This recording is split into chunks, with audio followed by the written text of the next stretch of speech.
see viewers and all that good stuff. Yeah.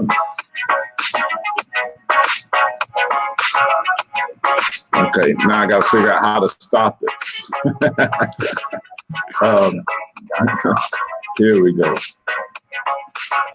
Hey, everybody, it's me, your man, Ivan Hunt. We're coming live from Miami, Florida, and we're streaming live on Facebook Live today, wherever you are on your news feed. So what is Keep It Moving all about? If this is your first time hearing the show, Keep It Moving is all about inspiring, motivating, encouraging, empowering people to take ownership over their life so they can live a life that's full of purpose, passion, and meaning. As I start off with every show, I like to start off with a little chit chat, just something insightful, maybe something I've come across over the past week that I think might be able to help and inspire and motivate you. But before I really get started on that, I want to tell you about something. So if you're listening to today's show, I want you to type in personal success. And I am relieved. You have no idea how relieved I am that I finally finished my first little ebook / workbook. And it's called Bootcamp for Personal Success. So if you type in personal success, I'll send you a free copy. Now, what is this all about? So Bootcamp for Personal Success is going to be an online course, 2 1-hour classes that I'm going to teach coming up in September, the latter part of September. And yes, it's a small little fee, but it'll be worth it. It's your personal success. What more? It's an investment. So with that being said, I've been kind of trying to figure out, okay, what am I going to chit chat about this week? And I just happened to walk in my son's room because I had to print some paper off and so forth. And I saw where he was starting to write an essay. And the title of his essay is Anything's Possible. And he was talking about him wanting to beat me in basketball. Now, of course, I'm a dad, right? I'm just not going to let him just beat me, But I promised him on his 17th birthday that, hey, look, I'll play you one-on-one, and that'll be your birthday gift. So you'll either be happy with your birthday gift, or you're gonna be disappointed with your birthday gift. And I kind of had a decision to make because the kid had put in a lot of work. He put in a lot of time to try to get better and try to beat me. I had actually started practicing. I was trying to get back in shape a little bit. I wasn't gonna let this little boy beat me, But then I started thinking, I'm like, man, if I beat him and he's putting in all this work, man, I'm gonna crush his spirits. I said, I don't know if that's a good thing. So sometimes winning ain't always winning. You kind of have to look at the bigger picture. The real truth is, yeah, he beat me. So what? But the message is he believed it, and he was willing to do whatever it took to make his dream and his goal possible. So if that meant he had to get up early, go run 3-4 miles every day, if he had to go spend 2 or 3 hours at the court, then that's what he did. If he had to practice, whatever he had to do to beat me, in other words, to achieve his goal, he was willing to do. So the same thing holds true for you too, in your attempt or in your pursuit of your own personal success. So Bootcamp for Personal Success is more than just saying, hey, look, if you do 1, 2, 3, you'll be successful. That's not how it works. To achieve personal success is all encompassing. It's looking at your belief systems. It's looking at what holds you back, what motivates, what fuels you. It's looking at how you make decisions. It's understanding, are your decisions proactive or reactive? Because if you're reactive, you're guaranteed at best to be at least 1 step behind. But if you're proactive in everything that you do, even your decision making, at worst, you're par for the course. So understanding if your decision making even is a proactive approach or a reactive approach matters when it comes to achieving your personal success. So what are some of the ways you can achieve or identify if you're proactive or reactive? Well, you got to understand what your values are. You got to understand who you are. The more you self-discover, the more you learn about yourself, the more apt you are to make better decisions, understand what's happening around you, process things accordingly, and then take a proactive approach. And then we're going to touch on how to make goals, how to really set good, solid goals and understand the process and the concept and the processes behind making goals. We're going to look at some of your past experiences, how some of your past experiences and the successes that you've had can help you today. You hear this thing, experience is the best teacher, right? But I love this. I saw a quote and it says, success experience doesn't teach you success, right? The correcting of the mistake or mistake doesn't make you successful. The correcting of the mistake is the first step towards success.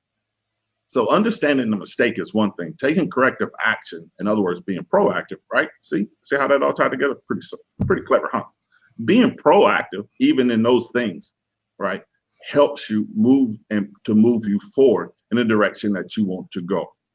So that's really the sum of my chit chat today, is that anything is possible, that personal success is whatever you define it to be. Entrepreneurship, as my guest Jason is going to talk about today, listen, you see, we both have very little hair on our head, right? Well, there's a reason for that, because being an entrepreneur, starting your own business, it can be very lonely. It's very stressful. It can be very rewarding and very joyful. There's a lot of pride, there's a lot of effort, there's a lot of love, there's a lot of belief.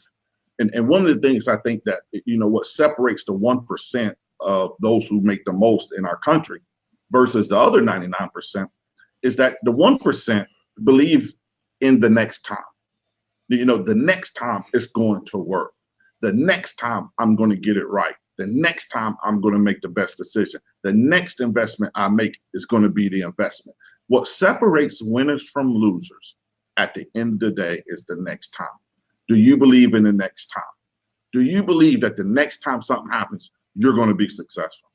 And if you can believe that and truly, truly live it, adorn it, right?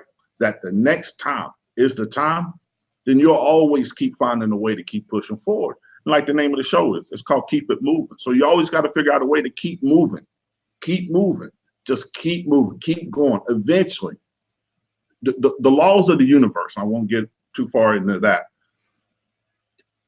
has to be true if you keep moving, because other doors have to start opening. So if you keep moving and nothing happens, if you're smart about how you move, right, strategically, intentionally, etc., then other things have to happen. A part of it is called evolution. But if everything that I've ever heard or believed is true, then good things have to happen. Other things have to happen. I have to meet new people, new networking, new ideas, creative juices, new resources. Something has to present itself. Otherwise, everything I've ever heard and believed in is false. And I don't believe that. So I'm going to jump into this today. And I want to introduce Jason. And Jason, I had the privilege to be on one, he had a podcast. He told me yesterday that it's kind of retired or put it on hold for a little bit, but I had the pleasure of being a guest on his podcast. And so, we really had a great conversation and we really have something a little bit deeper in common that really just like, okay, I like this guy. He's mixed too. I'm mixed, he's mixed. So that just made for a great combination. So I like him already. So Jason is the founder of Intentionally Inspirational, which began as a podcast that was created to motivate and inspire entrepreneurs. Since its inception, Intentionally Inspirational has evolved into a digital marketing automation agency that offers project work, consulting, and ongoing management for entrepreneurs of small to medium businesses. The specialties include ActiveCampaign, ClickFunnels, copywriting, and ManyChat. He is also the author of the book, The Backwards Route to Forward Progress, and the ebook, 15 Lessons for Surviving Your Startup. Jason is a lifelong serial entrepreneur who thrives on challenge, and has an unwavering focus on participating in meaningful work, motivating and uplifting other people, and building a lasting legacy. When he is not working on his brand, he is growing the customer base for Custom Linen Products LLC, which is his other business that manufactures linens for specialty hospital beds. Now, before I say, hey, Jason, it's funny because my corporate career was in healthcare and working in hospitals. So without further ado, what's going on, Jason? Not much, man. I appreciate the info. Thanks for having me on the show. It's my pleasure, man. And like I said, I really enjoyed our conversation, when I was a guest on your show. So tell me a little bit about I guess you put it on hold now, but tell me about your podcast and how you got into it and what you learned and how it's evolved. Yeah, and I'll tell you, even before I do that, I'll probably relaunch next year, and I'll tell you about how I got started and the break and everything. So I found out what a podcast was in March of 2015, and I think like a week later I started my show. So I didn't know who I was talking to. I didn't know what I was going to talk about. I knew that I liked the idea of being able to get in front of people, motivate people, inspire people through my voice. I'm a good speaker and I connect with people well. So I liked that idea. And I was like, you know what? Instead of being like most people and saying, I don't have it figured out, I'm not going to start. I was like, I'll learn on the way. Right. So I got rolling with it pretty quickly. I was like, you know what? I want to talk to entrepreneurs about their business because other people are going to have more to talk about than I do at this point. And, I could find value by sharing other people's stories. So I did it for about 2.5 years. Met a lot of good people, learned a lot about what's working in entrepreneurship, what's not working. I hear some really cool personal stories. Everybody's got their own. Everybody's got a unique story. So that's really nice to share. And then as my business started to evolve, I started to get into digital marketing pretty heavily. So I said, you know what? I need to take a break from this to focus on growing the business. And when I relaunch this podcast, it needs to have a little bit more of a marketing focus to it. Now, what's interesting is all of our content, even though it may be about marketing some of the time, we have about 15% or 20% of our content that's just straight motivational because our name is Intentionally Inspirational. So right. What other marketing companies are taking that approach? I haven't seen one yet. So it kind of formed by accident, but podcasting was a big start of that launch for me. I love being in front of the mic. I haven't used this mic in a month now, so it's nice to be on it again. And it's been a great experience for me. So now when you say, how did you decide to incorporate marketing into your podcast? Yep. So when I set out into motivation and that type of thing, very quickly I realized I got to make money doing this. There's got to be a money piece to it. So I made money on the side while I was growing the business with copywriting, with blog writing, things like that. But I was like, I don't want to be a writer per se. I don't want to do this. I'm good at it, but I don't want to do this full time. So where's the demand with entrepreneurs? And through podcasting, I kept hearing the same recurring problem. Growing a business is tough, but man, that darn marketing, that's the hardest part. And I kept hearing it. And I was like, wait a minute, there's an opportunity there. And there's a lot of people in it, but I've got a different angle. And that's what we've done. We've kind of taken a little bit of the, our brand awareness, our branding is motivational based. Because I like to tell people, hey, if you think you can do it, go for it. I can't turn my back on that. I love that. So that piece is always going to be in me there. And I just saw that big opportunity for marketing. I was good at it. So I plugged in, learned basically Facebook ads, ActiveCampaign, and ClickFunnels are my biggest 3 focuses now. And there's a tremendous opportunity there. Okay. And I can totally relate to that. One of the challenges I've had, because, I was in corporate for X amount of years. I didn't have to really, my marketing per se, or my brand was my resume, yep. And whatever experiences I've had. But jumping from corporate into coaching, it's a completely different field and really having to learn how to market and brand yourself. So how do you then, or what advice or tips do you offer entrepreneurs who are trying to develop and create their brand? Yep. That's a tough question. It's a great question, though. I have respect for corporate. I will say entrepreneurship is the real major leagues, though. I don't care what you did in corporate. Entrepreneurship is no joke. It's not for the weak. It will break you if you let it. When you get out there, when you're first starting off with anything, the challenge is, how do I let people know that I'm the real deal? How do I let them know that I'm legit? So you've got to have those testimonials. You've got to have those reviews somehow, some way. So an idea that I heard, and I actually have done it and it works, is find somebody and say, hey, I'll do some work for you for free or heavily discounted in exchange for a good testimonial. That stuff's real important real early on.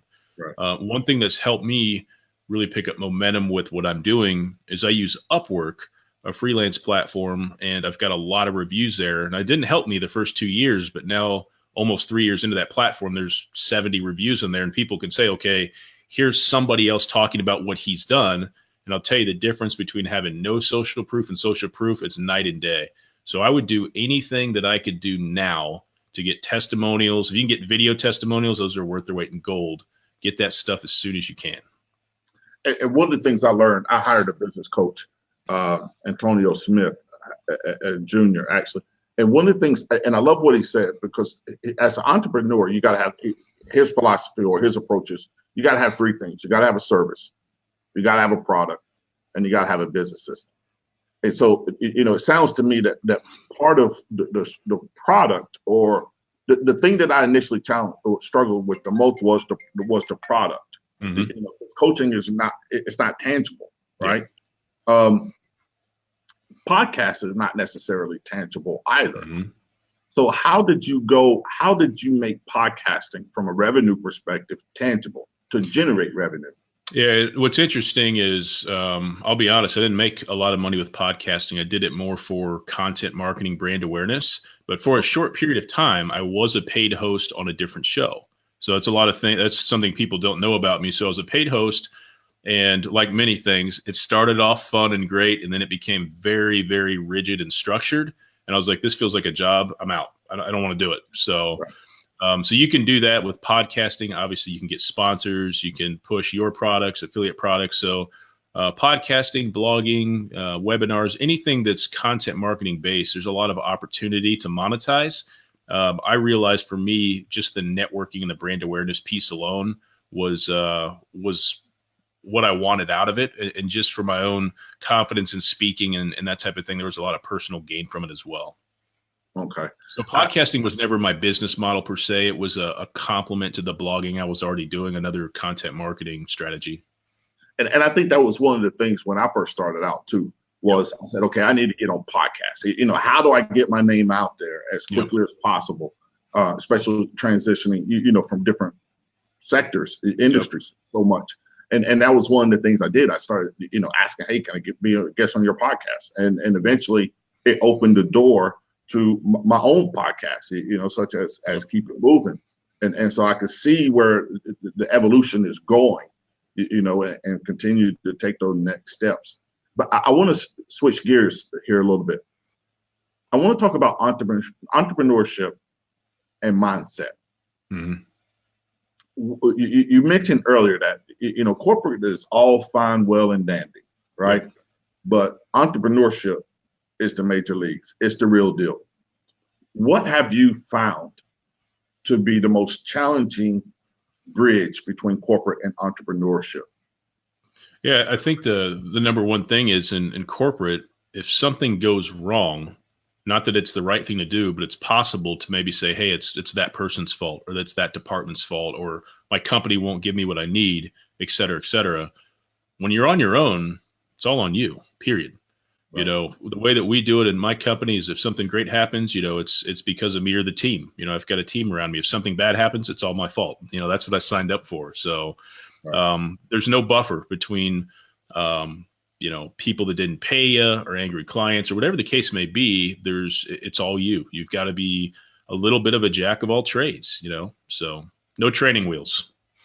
No training wheels. And how do you manage?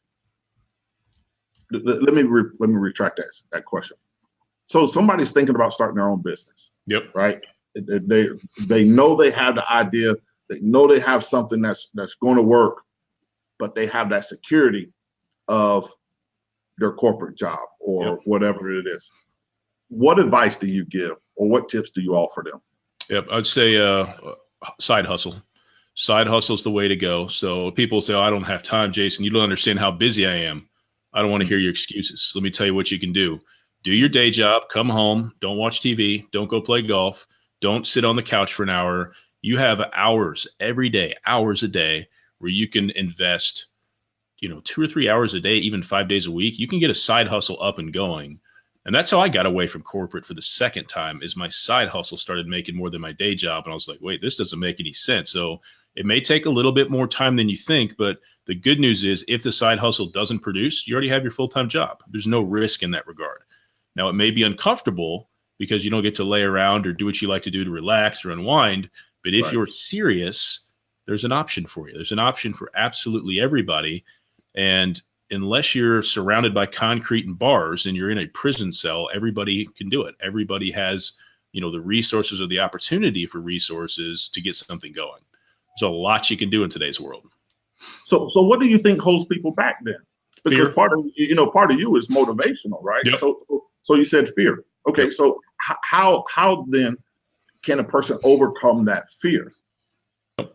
So I don't even know if you overcome it, because I don't think fear ever goes away per se. You just have to step into it. Ask yourself this: is what I'm doing, is it going to kill me if it fails? It's probably not. The answer is no. How bad can it really be? You know, you can always make more money. I had that conversation with my wife yesterday. We're talking about investing in the business for another certification. It's a couple grand. It's expensive. Right. But I said, I think we'll recover that quickly. And she's not wired like I am. So I'll take risks like that all day, because in my mind, if it produces nothing, it's $2,000. We can make $2,000 again and life goes on. But if I'm looking at taking a risk and I may die, I got kids, got a wife, I don't really think that's something I want to do. But generally in entrepreneurship, what's the worst that can happen? People may laugh at you. You may lose some money. At the end of the day, big deal. Do it anyway, because you know what? The people that are judging you, they probably aren't doing anything themselves. What have they done? You know, when I first got started in this journey, the first time I left corporate, I was chasing money and I failed horribly. And people were like, I told you so. And it was very lonely, and people were, you know, mocking me and stuff. They don't mock me now, because look, here I am. I'm on my own. I have no intentions on going back. I mean, business grows every month. Things are fine. You figured it out. But this time I'm chasing passion. I'm chasing a real need and passion. And the only way I'm going to stop is if I die. Like literally, I don't believe anybody can stop me. Like, how are they going to stop me? They're going to hold me on the ground for the rest of my life. So once you take your fear and you really look at it almost as if it's somebody else's fear, and you say, okay, I see what they're scared of, but what's the worst that can really happen? Somebody's judgment. Ooh, you know, right. It doesn't affect you. You know, people who tell you what you can't do, they're not, you know, probably not, they're not paying your bills. Like how does their opinion actually physically affect you? Most of the time it doesn't. And it's, you know, it's funny that you use that analogy, because even in my, you know, my Bootcamp for Personal Success workbook, I have a section in there discussing what's worst case scenario. Mm-hmm. And you know, and let's work from there. You know, what would have to happen for the worst case scenario to actually happen? And a lot of times, I think when people start really working things backwards, yep, right, and say, okay, what's worst case scenario? You know, and they see what worst case scenario is, and they see exactly, oh, in their mind, it's conceptualized and they visualized it. But they don't ask that next question is, well, what would it really have to happen? Or what would it take for that to happen? And I think that's where they miss it. What are some of the challenges emotionally, you know, that you've had to deal with in entrepreneurship? Yeah. Emotionally, that's a good question. There's a lot, to be honest with you. The loneliness you mentioned earlier, I'm at a place now where I have a few friends that are entrepreneurs that I talk to regularly, but if people aren't, they don't get it. They don't get what you're dealing with. They don't know what it feels like when you're looking at cash flow. Like, man, I've got money coming, but because of these reasons, it's not going to be here till next week, but the mortgage is due tomorrow. Like, how do I figure this out? There's a lot that goes with it, a lot of pressure and stress to perform. And then even from the spousal perspective, you know, my wife, she's a business partner 50% because we're married. I'm doing it the right way, but she's behind the scenes. She's behind the scenes with our team and with our clients. And she's got great ideas and great input with things with me, but nobody sees her. But a lot of times, like if I have a decision or I have an idea, she may be like, I don't agree at all. And if I trust my instincts strong enough, I'm like, I'm going to do it anyway. And I'll take whatever beatings I need to from her, because I know that when we get to where we want to go, she's going to get it then. But she doesn't have that, I'm going to run through the fire because I see what's on the other side in her. Some people are wired that way and some aren't. So emotionally, the loneliness and pressure piece can be, it'll show you what you're made of. It'll either break you or it won't. And there was actually some times even a month ago where I was like, oh man, I don't know how this is going to shake out. But, you know, I did what you said. I went through the worst case scenarios. And worst case scenario, I end up back by myself in my business with no team. I won't starve. My skill set's too strong. So worst case scenario, I go back a little bit, but I'm not out. I may be down, but I'm not out. So it kind of energizes you to just keep moving forward and say, here we go. So, but you know, the more times you go through that, the tougher you get. You know, what was scary before, second time around, you're like, hey, I've been here before. I got through it. So let's get through it again. So you get tougher and more resilient as you keep doing it, even emotionally. And that's something that I've experienced too. You know, going through, you know, you go from the corporate salary, right, to the entrepreneur zero. Yep. That's what entrepreneur zero. And it's like, holy shit, you know, and it's like, wait a minute. And all of a sudden, you know, you find yourself like, okay, wait a minute. Whoa. There's absolutely nothing here. What am I going to do? And you're right, the pressure mounts and it mounts and it mounts. And your own pride, you know, really starts taking the beat, and you start asking yourself, man, did I make a mistake? You know, have I screwed up? You don't want to be a disappointment to anybody. And I agree with you. You know, what's the worst that can happen? Well, I have to swallow my pride and go back to corporate, you know, because you already mentioned that, you know, you went back once and this is your second time leaving. Yep. And I think that's huge to understand that and then to continue to move forward. Tell me a little bit about your linen business. I'm kind of curious to hear about that. Okay. Can I give you my perspective on pride real quick? Go ahead. Hey, man, this is your show. We just going to.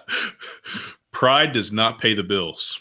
No, it doesn't. Pride will leave you by yourself. Yep. So when you look at it that way, it's nearly worthless to you. So, well, you should have enough pride to make your yard look good, but other than that, pride, you got to do what you got to do to make things happen. So I guess pride and ego then goes hand in hand. So how did you manage then? Because as men, right, and innately we've been taught to be very prideful, and to not be transparent about our fears and our worries and our stresses. If you're going to become an entrepreneur, how do you overcome that? Yeah, I think I'm a person that I'm maybe not as worried about pride as some people are. I'm naturally very transparent. So if somebody says, you know, are you scared? Yeah, I either am or I'm not. So for me, I'm wired well for that. I'm fine saying I may go, you know, I went from 80,000 at my last corporate stint to zero, like you said. And in my mind, I thought I'll be back up there in 3 months. That didn't happen. So, I guess maybe there's some, not even shame, but there's, you know, trying to explain to the wife and the kids, like, hey, you just got to run with me longer. Everything takes way longer than you think. So, but at the end of the day, I was like, I believe so strongly in where I know we're going, it'll be worth it. So I'll take whatever licks I need to, pride, whatever, to get there. So, I guess my drive to get to where I wanted to go was stronger than my need to not be embarrassed or be ashamed. And how did you even know that you were an entrepreneur or you had that entrepreneurial spirit in you? Yeah, when I was 14, I loved fishing more than anything in the world. And I remember I used to go to a store called Galleon's, which was a kind of a family-owned sporting goods store. I remember at a certain point, my mom's like, I've bought you all the lures I'm going to buy you. If you want more, you need to make some money and go get your own, because I would just want to go all the time. Right. So I was in the garage. I can remember this. And I looked at the lawn tractor and looked at a couple neighbors' houses, like, man, they never cut their grass. So I started knocking on doors. And I was making $75 a week as a 14-year-old, literally in the circle that I lived in. So I didn't have to go far. I could see all the houses right in front of me. Right. So I started making money at 14 for myself. And I got that bug early. I was like, I should always have some form of income for myself. I never thought about, like, do I want to do this instead of working for somebody? But I always liked being able to earn my own money and then do what I wanted with it. So I got that bug early. When I got into corporate, within about a year of graduating, I would say, hey, boss, or hey, whoever, here's some other areas that I see that I could be helpful. Let me help you because it's going to help the company. They'd be like, no, play your position, stay in your role. And I was like, what? Like, I'm using 20% of my potential. What are you talking about? Right. And then I kept seeing that theme and I was like, oh, this is how it is. Okay, this ain't going to work for me. And then, you know, once I got to be, let's see, how old would I have been? Mid-30s. I just turned 37 last week. So once I got to be mid-30s, I was like, I can't do this another 20 or 30 years. Go through the day, you know, play the corporate game like I like people who I don't like, you know, use 10% of my potential. I want to use all of it. What if I die tomorrow? I mean, what a waste of a life. I want to use my potential, and I've never found a job that offers something where I can show my potential. So I must create it. That's what I'm doing. I get it, because even when I was in corporate, it was like, man, I can't stand this politics, man. I don't like that person. I'm not going to pretend to like that person. Yep. That's just not who I am. You know, I'm kind of emotional based person. I wear my heart on my sleeve. So, you know, if I like you or if I don't like you, I just can't hide it. Tell me a little bit more then about how you and your wife manage being business partners versus husband and wife? That's an interesting question. And I never answered your question about the linens business. I'll get to that next. We'll get to that. That's not a big deal. You know, the linen thing is fine because just like I said, you know, I've been in healthcare, so I know quite a few people in healthcare and et cetera, et cetera. That's where I was going with that, but that's a side issue. But really the mindset of an entrepreneur, and that's the bigger picture here. So you know, I know what it's like. My wife, you know, even though she's in corporate, she has an entrepreneurial spirit. She's a businesswoman. I've jumped out of corporate, you know, so now I'm trying to start my coaching practice or building my coaching practice. And we're both invested, not just financially, but emotionally into the company. How do you separate? Because it's a very delicate line and a very thin line. How do you manage that then, the business partner from your wife? Yeah, and it's interesting. I'm going to just be honest and say it spills over. I mean, it's kind of one and the same. And what's unique about my situation is my wife is not actively involved in the client work, the client communication, or with the team. So, oh, sorry, there's a dog in the room that just walked by. I didn't know anybody was in here. So it definitely spills over. She knows where I'm good. She knows that, you know, the type of projects we do and the type of retainers we set up. I know what I'm doing with that. You know, she'll have her opinions on where we should spend money, not spend money, but it doesn't interfere. It's not a distraction to me, but I think it definitely bleeds over. I mean, she's my best friend. She's my business partner. She's my wife. If she had a terrible mind for business and tried to do everything, I think there'd be some serious issues because my personality, I'm a Leo. I'm a steamroller. If I'm like, no, we need to be going this way, it would create huge problems. So, you know, if that were the case, I mean, I could see how it could destroy a marriage. It could be very, very hard, but she trusts me in my area of expertise. And when it comes to, you know, investing in the business or spending money on stuff that's new, I got to listen to her. She's got perspective I don't have. So I would say that, you know, it works out well for us. It works out well. There's some overlap, but it works out pretty well for us. And one of the things my wife and I do, you know, we have date nights every Wednesday night. And what that allows us to do is to kind of disconnect as much as possible. And if there is, you know, if there are business issues, you know, that we need to discuss, we can address them there. If they're parenting, you know, marital, whatever. What is the thing that you've learned the most about yourself that probably surprised you through entrepreneurship? Well, I'm nailing them today, ain't I? Yeah. I'm not a patient person by nature at all. I've learned that when I have no choice, I actually embrace the slower process better. I'm getting better at saying, man, I want this to happen in a week, but it might take 3 years. I'm getting better at just saying, this is what it is. I can't control the timeline. I just have to accept it and refocus my energy elsewhere. So I'm getting better at being patient for sure. Entrepreneurship, what else has it taught me? It's taught me that I'm a much better communicator than I would have ever thought otherwise. I always knew I was decent in written communication, but, you know, speaking to clients, speaking to my team, doing demos, you know, on Zoom and things like that, I communicate with people frequently. So it's taught me that I'm a much stronger communicator. And I've probably gotten better as well, stuff like that. But I always knew I was mentally tough as hell. You're not going to break me. You know, if you want to try to break me mentally, you're going to get bored because it's not going to happen. So I've always had that in me. I just think that, you know, life has a way of putting you through stuff, and you either become a victim of it or you triumph over it, and you know, it changes you. So it's definitely a journey. You know, I definitely have changed, and I'll probably continue to change like all of us. I can relate to that because I think the thing that surprised me the most about myself going down this journey was I was actually kind of creative. You know, I didn't really think I had I didn't think I had creative juices. You know, I've always been very, you know, my background's in accounting analytics. You know, so I'm black or white, yes or no. I've had the mental fortitude. You know, I've been in the military. I've done all those things. You're not going to break me. If I'm not dead by now, you're not going to kill me. But I'm learning also now, I think, to embrace the process. understand it's a process. You always, I think back to what Tony Robbins says sometimes. People overestimate what they can do in a year and underestimate what they can do in 10 years. And that's something that I've really tried to embrace. Are you hung up? I think so. Might have a slight connectivity issue. No worries. I'm sure it'll refresh and then jump right back on there. So my guest this week is Jason Wright. He's a serial entrepreneur. He deals with marketing, branding, ClickFunneling, campaign ads, or active campaigns on Facebook, etc. He also has a linen company that does, beds for specialty hospitals, etc.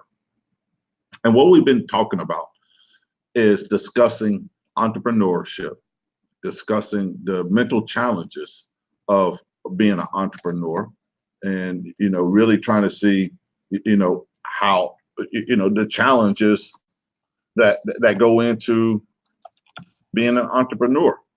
And it's not easy. Being an entrepreneur is not easy. Starting off your own business is not easy at all. But I do know that it's doable. It's possible that finding what you're passionate about, and finding what you are really, what you're really inspiring to be. I'm back. Yeah, I got you, buddy. I got you. No worries. I'm right on rolling. and understanding what you're passionate about, and understanding that when you take that leap of faith into entrepreneurship, that you're going to be tested in every aspect of your life. Like Jason said, you're going to find out what you're made of. And if there's a weakness, if there's a weak bone in your body, you're going to know about it because you're going to feel the pain there. I would just kind of go on recapping what we were talking about entrepreneurship. What's the one thing you enjoy the most about entrepreneurship? I love seeing a new opportunity and saying, oh man, that might work. And then when it actually works, it's really exciting. Because like you mentioned earlier, it may not work the first time. It may take 10 or 15 times, but when you get it right and something that you've set your mind on comes through, that's pretty exciting. I also love setting goals, whether they're financial or client-based, whatever, and then crushing those goals and going, man, that seemed like such a big goal.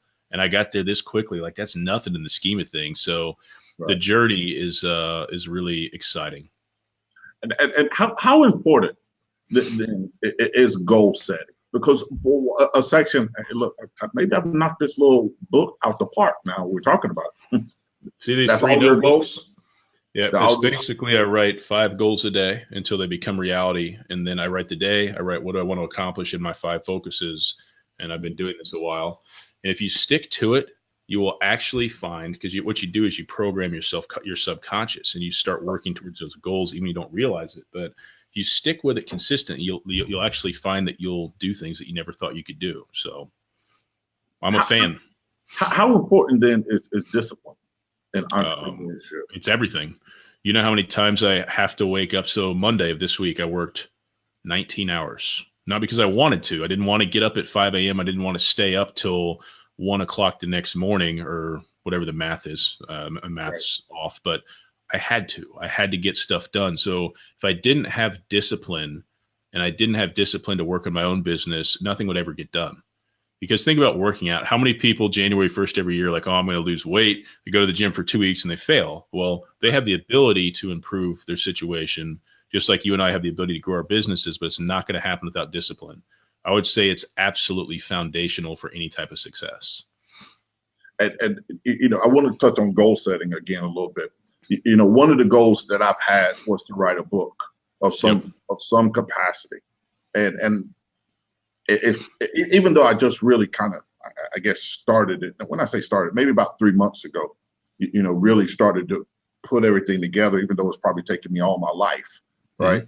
But to actually accomplish it, because that's what I was working on even before we got on the show. It's like, okay, I think I finally, the only thing that's missing now is the table of contents and going back and editing it for the 20th time. How do you overcome in entrepreneurship setbacks? You have to anticipate them. And I don't mean that as a pessimist. You have to say, okay, I have a goal of writing a book. I'll use myself as an example. I had the same goal as you. I wrote for 3 months, and I sat down one day right where I'm sitting now, and my hard drive got fried. I lost everything, erased the whole book. And I was like, oh no, like what am I going to do? I don't have any copy, but here's my problem. I already told people the book was started and it was coming out. So for the next 6 months, I didn't do a ton with it. And then I finally finished it. It took me about 18 months total, but you just have to bounce back. I don't know why I always think about boxing or football when I think about a setback, getting your clock cleaned. You got to get back up. You have to, or the game's over. So you have to anticipate setbacks.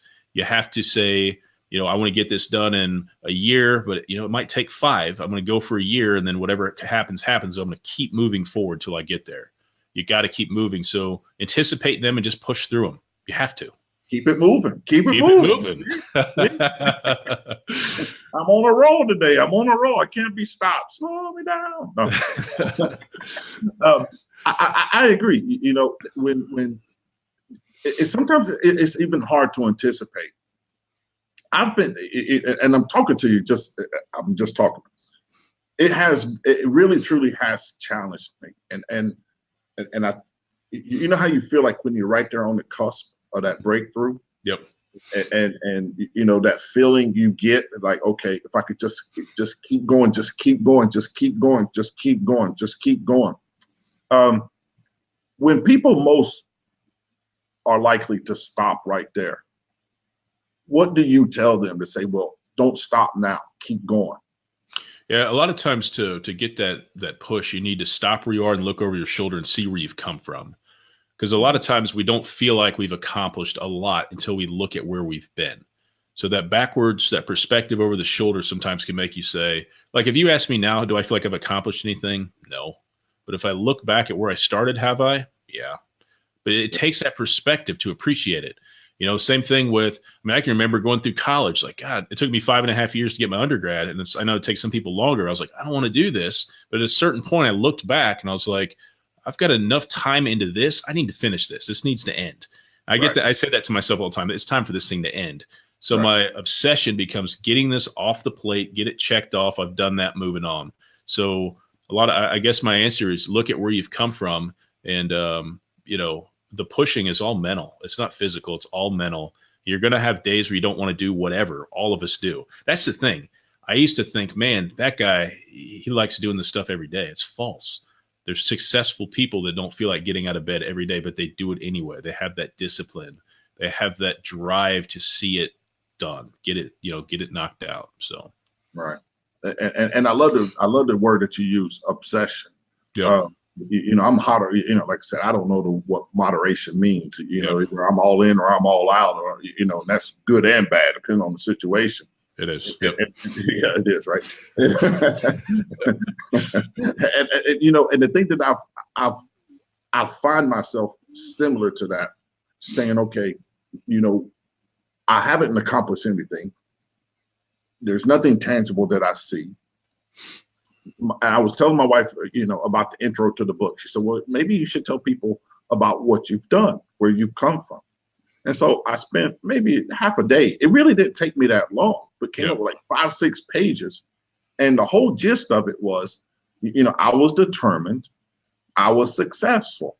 And I looked at every little phase of my life and it was like, man, I've been successful no matter what I've done. And I think that's where our ambition is so big, right, that we can't appreciate our accomplishments and achievements. And I don't know if it's a gift and a curse. Yep. What's one thing that has helped you the most to be able to relate to your clients and help you to connect with your clients? Because you mentioned that earlier, that you have a good ability to relate to people. Yep. What are some of your experiences that has formulated that? Yeah. They're just people, we're all just people. So I guess I reflect on my experiences with school and working life. And I realize that people are the same really anywhere that they are. Somebody that you see at the Colts game, because I'm in the Indianapolis area, go Colts. They might act a little different than when they're at work, but they're really the same. We're all people. You get different sides. So just keeping it grounded, whether a client's worth $50 or they're worth $5,000, it's just people. You don't focus on the money, and you just focus on building and establishing and growing that real connection. So, like I said, it's unfair for me to answer, because I would say that's probably one of my biggest strengths in life, connecting with people.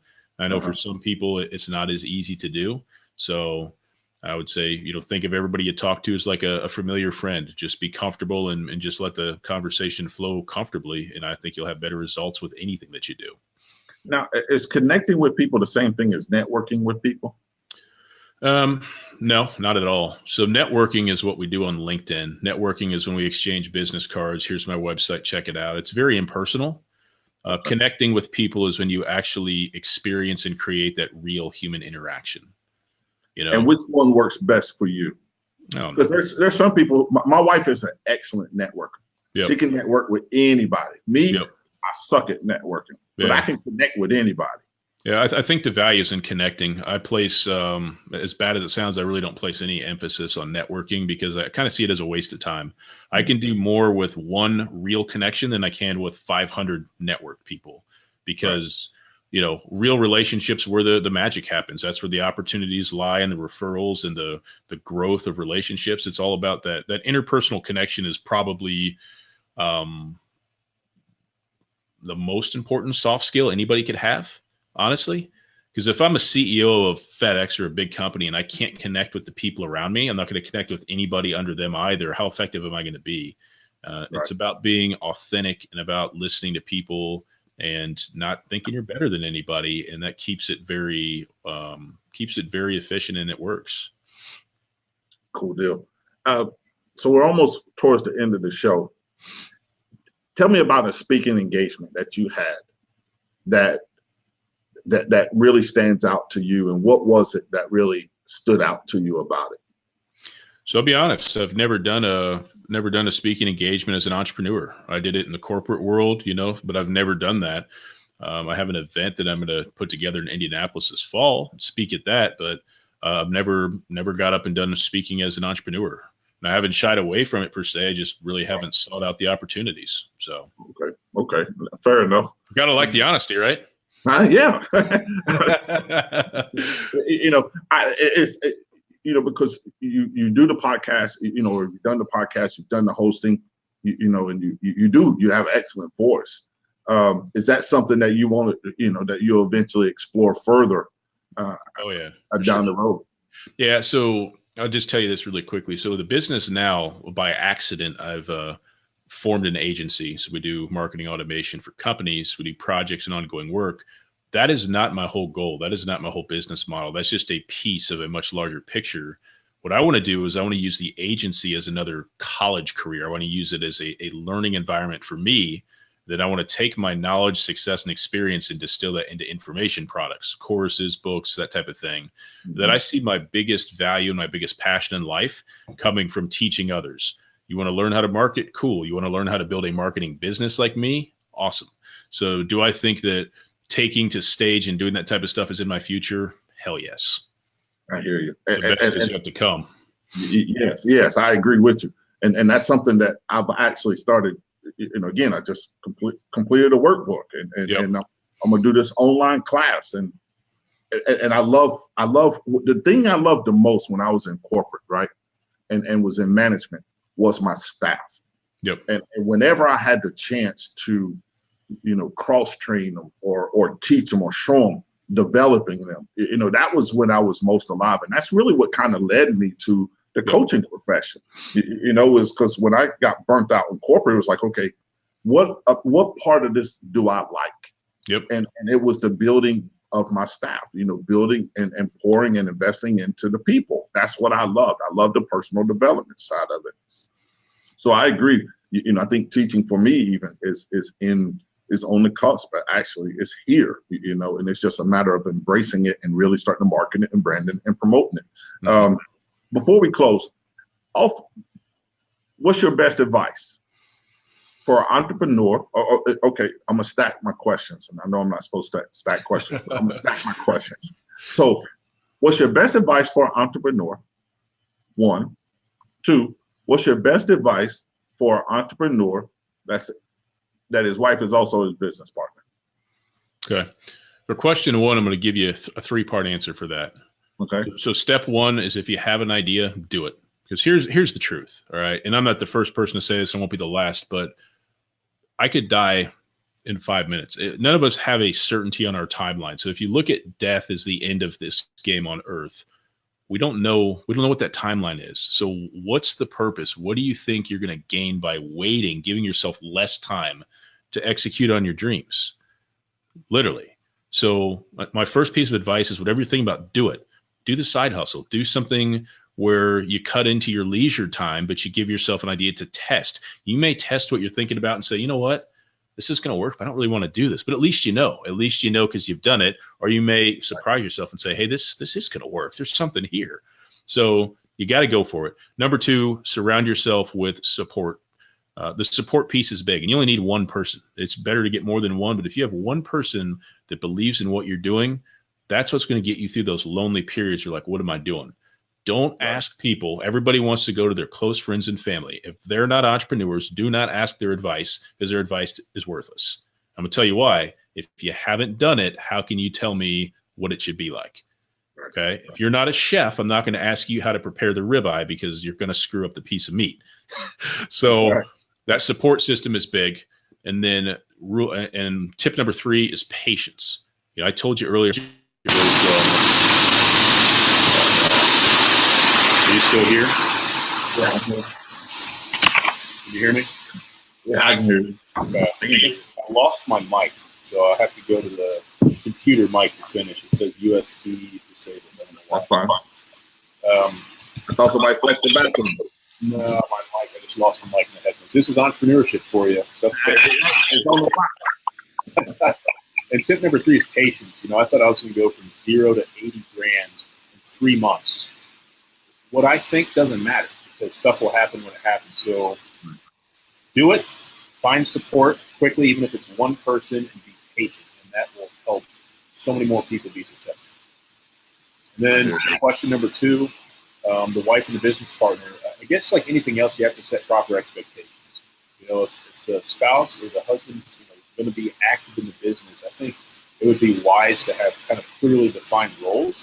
Because if you guys are fighting over the same thing, you can't have chaos at the top of the mountain. Everything's still downhill. So if each person has a lane that they stay in, I think that's going to be a step in the right direction for sure to make it work. I hear you. So that's really that's it for the show, Jason. I just want to say thank you, man, for being on the show. And to my listening audience, hey, look, this is me, your man, Ivan Hunt, coming live from Miami, Florida. This is Keep It Moving. If you watch the show, leave a comment called Personal Success, and I will message you my ebook called Bootcamp for Personal Success. Be on the lookout, because there's the online course is coming in September. 2 one-hour classes. They're going to be taught online by me, and I'll have the link up for you for that very, very soon. So until next week, peace.